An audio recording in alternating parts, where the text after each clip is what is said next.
हमें ये समझने की ज़रूरत है कि जब हम गलती करके बदल सकते हैं, हम ठीक हो सकते हैं, हमें अपनी गलती का एहसास हो सकता है, तो यकीन जानिए जब दूसरों से गलती हो जाती है तो वो भी बदल सकते हैं, वो भी ठीक हो सकते हैं, उनको भी अपनी गलती का एहसास हो सकता है।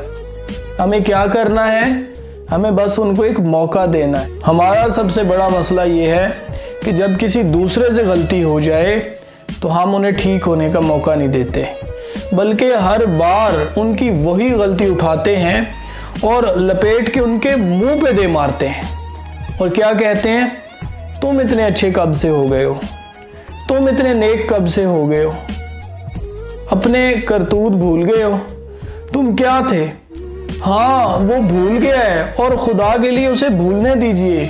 अगर कोई शख्स अपनी गलती सुधार कर बदलना चाहता है, ठीक होना चाहता है, तो खुदा के लिए उसके रास्ते का पत्थर मत बनिए, उसे आगे बढ़ने दीजिए।